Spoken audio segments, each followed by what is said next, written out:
Students, आज हम एक नया टॉपिक ले रहे हैं, कैपिटल स्ट्रक्चर, पूंजी संरचना।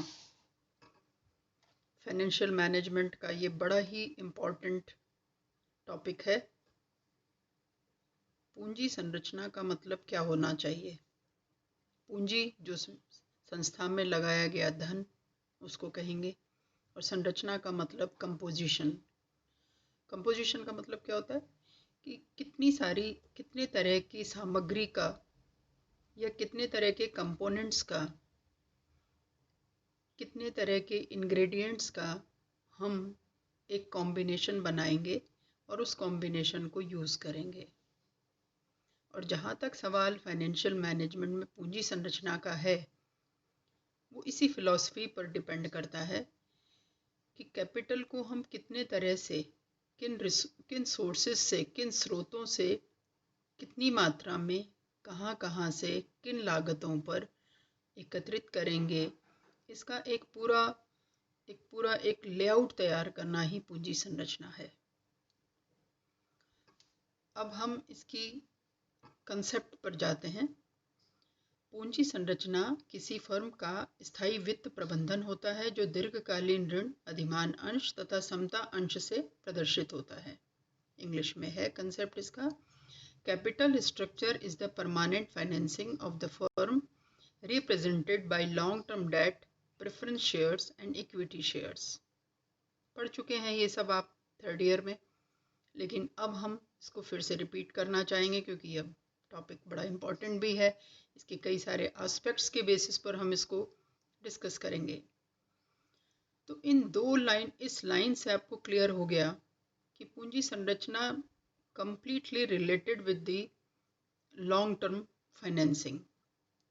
अभी लॉन्ग टर्म फाइनेंसिंग का मतलब क्या है कि जो भी स्थायी पूंजी एकत्रित की जाती है, यानी जो दीर्घकालीन स्रोतों से जो पूंजी एकत्रित की जाती है, उसका मुख्य उद्देश्य होता है संस्था में स्थायी संपत्तियों की व्यवस्था करना। अरेंजमेंट्स फॉर फिक्स्ड एसेट्स, क्योंकि फिक्स्ड एसेट्स जब संस्था में लगाई जाती हैं जिससे बिजनेस किया जाएगा, उन सभी में बड़ी मात्रा में पूंजी का इन्वेस्टमेंट होता है। और जब बड़ी मात्रा में पूंजी का इन्वेस्टमेंट होता है तो नेचुरली उसको एकत्रित करने या कलेक्ट करने के जो सोर्सेज हैं, जो साधन हैं, जो स्रोत हैं, वो भी लॉन्ग टर्म बेसिस पर ही सेलेक्ट किए जाएंगे। इसलिए इसका एक जो बेसिक कॉन्सेप्ट हुआ वो क्या हुआ? स्थायी वित्त प्रबंधन ही पूंजी संरचना है। और ये स्थायी वित्त कहाँ कहाँ से एकत्रित होता है? मुख्य रूप से इनको 3 भागों में ट्रेडिशनली देखा जाता रहा है, जिसमें समता अंश, अधिमान अंश और दीर्घकालीन ऋण, जिनको ऋण पत्रों के माध्यम से या डिबेंचर के नाम से जानते हैं। अब एक और एस्पेक्ट आप यहाँ समझ लीजिए कि पूंजी संरचना को हम एक अनुपात के रूप में, एक रेशो के रूप में भी एग्जिबिट कर सकते हैं, प्रदर्शित कर सकते हैं। वो क्या है? वो है स्वामी पूंजी और ऋण पूंजी का अनुपात, रेशो बिटवीन इक्विटी कैपिटल या honours capital and debt capital. यदि हम इन दोनों के बीच के अनुपात को डिसाइड कर लेते हैं तो वो पूंजी संरचना ही कही जाती है। अब आपको ये भी रिपीट करवा देती हूँ, समझा देती हूँ कि स्वामी पूंजी किसे कहते हैं। जानते हैं ना, पढ़ चुके हैं। समतांश पूंजी, और जो भी कोष रखे गए हैं फर्म में, जितने भी रिजर्व्स रखे गए हैं, वो सभी रिजर्व ऑनर्स रिजर्व कहलाते हैं, यानी समता अंशधारियों का उस पर अधिकार होता है, इसलिए वे स्वामी पूंजी में शामिल किए जाते हैं।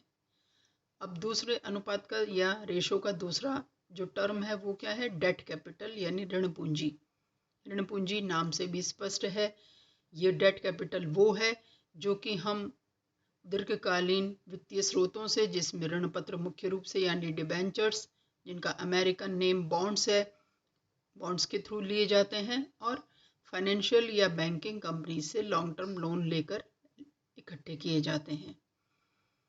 तो कैपिटल स्ट्रक्चर में ये डिसाइड करना होता है कि हमें स्वामी पूंजी कितनी रखनी है और ऋण पूंजी कितनी रखनी है। अब ये डिपेंड किस पर करता है कि फर्म अभी न्यूली इस्टेब्लिश्ड है और किसी तरह का फाइनेंशियल रिस्क वो नहीं लेना चाहती है तो वो इक्विटी शेयर्स के थ्रू बिजनेस शुरू करेगी। और ये मैंडेटरी है, क्योंकि जब तक ऑनर्स नहीं होंगे तो फर्म नहीं होगी, और फर्म नहीं होगी तो बिजनेस किस तरह का हुआ। जैसे जैसे कंपनी आगे चलती है, फर्म का बिजनेस आगे रन होता है और पूंजी की आवश्यकता होती है, तो वो प्रेफरेंस शेयर्स पर जाती है। फिर और आगे चलने पर, यानी बिजनेस के कुछ 5-7 साल निकल जाते हैं, अच्छी प्रोग्रेस हो रही है, प्रॉफिट अच्छे हो रहे हैं, तो फर्म फिर क्या करती है, दीर्घकालीन ऋणों से पूंजी एकत्रित करती है, यानी लॉन्ग टर्म फाइनेंसिंग के लिए वो डिबेंचर्स इशू करेगी। और इस तरह से फर्म अपने कैपिटल लेआउट को या पूंजी संरचना को डिसाइड करती है कि उसे इन दोनों के बीच में किस तरह से एक संयोग या एक कॉम्बिनेशन बनाना है। तो क्लियर हो गया, पूंजी संरचना को हम स्थायी वित्त प्रबंधन के नाम से जानते हैं। दूसरे रूप में इसे स्वामी पूंजी और ऋण पूंजी के अनुपात के रूप में भी जानते हैं, यानी एक फर्म में जो कुल पूंजी एकत्रित होनी है उसमें पूंजी संरचना का हिस्सा बड़ा इम्पॉर्टेंट होता है, यानी स्थायी वित्त प्रबंधन का हिस्सा महत्वपूर्ण होता है, क्योंकि वो बड़ी मात्रा में विनियोजित होता है। अब इसको हम इस तरह से भी देख सकते हैं, पूंजी संरचना बराबर समता अंश, पूर्वाधिकार अंश, कोष एवं दीर्घकालीन ऋण, जिनको ऋण पत्रों के नाम से भी हम ले सकते हैं। इंग्लिश में है capital structure is equals to equity shares, preference shares, reserves and long term loans. अब इनके बारे में आप सभी जानते हैं, समतांश क्या होते हैं, जो किसी भी फर्म के प्रोमोटर्स हैं, स्वामी हैं, ऑनर्स के नाम से जाने जाते हैं। समतांशधारी जब एक बार अंश खरीद लेते हैं तो वो उस संस्था के स्वामी माने जाते हैं। क्यों? क्योंकि फर्म की लाइफ लाइन में, यानी पूरे जीवन काल में समतांशों का रिडम्पशन या शोधन नहीं होता। वो एक दूसरे को ट्रांसफ़र हो सकते हैं, लेकिन सेल नहीं हो सकते, बेचे नहीं जा सकते, या उनकी पूंजी को वापस कभी भी नहीं लौटाया जाता।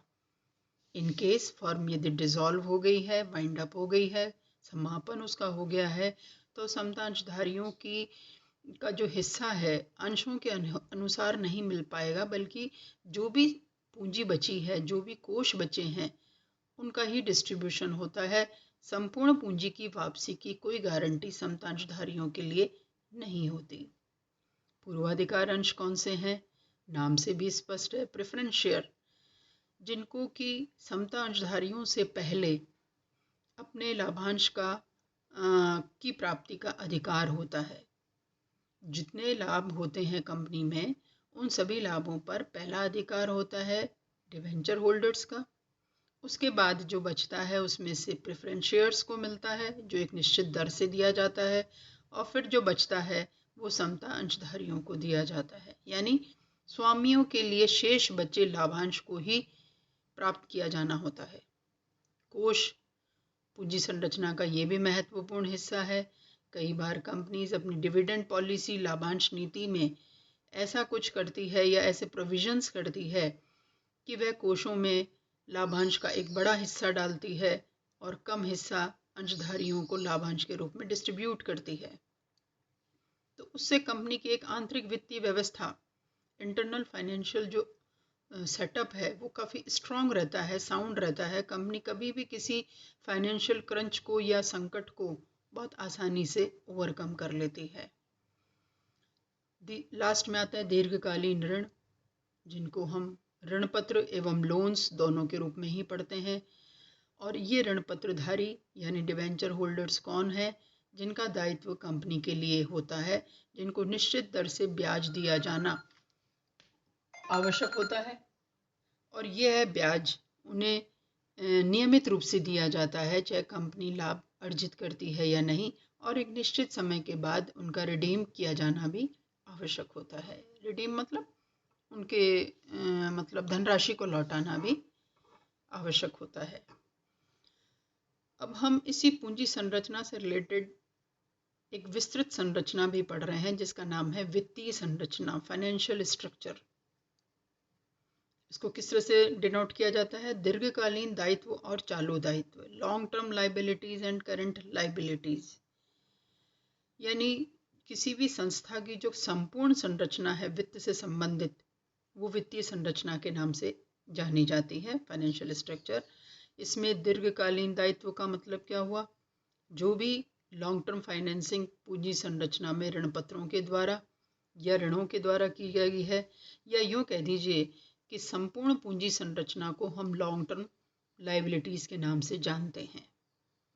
प्लस चालू दायित्व, करंट लाइबिलिटीज़ कौन सी हैं? जो चालू संपत्तियों के परिणाम स्वरूप जो दायित्व उत्पन्न हुए हैं, सामग्री के रूप में, स्टॉक के रूप में, इन्वेंट्री, डेटर्स, इन सभी, ये फर्नीचर्स, इसके अलावा जो भी करंट एसेट्स हैं, उनमें विनियोजित धन जो है वो चालू दायित्वों के नाम से जाना जाता है। और इन दोनों को यदि हम जोड़ दें तो वो वित्तीय संरचना कहलाती है। अब एक ऐसा ये टॉपिक है दोनों में अंतर का, difference between capital structure and financial structure. Generally ये अंतर पूछ लिया जाता है, कोई बहुत बड़ा अंतर नहीं है, लेकिन एक जानकारी के लिए मैं इसको आपको बता रही हूँ। हमने जब मीनिंग देखा तो पूंजी संरचना तो किससे संबंधित है? स्थायी वित्त कोषों से। वित्तीय संरचना किससे है? संपूर्ण कोषों से। तो दोनों में अंतर वैसे ही क्लियर हो गया, बेसिक मीनिंग क्लियर हो गया आपको कि वित्तीय संरचना एक विस्तृत वित्तीय संरचना है जिसमें सब कुछ समाहित है। Each and every part of the reserves और funds are included in financial structure, but capital structure includes only long term financing. अब थोड़े से 3 पॉइंट्स में और समझ लेते हैं। पहला पॉइंट है संपत्तियां, एसेट्स।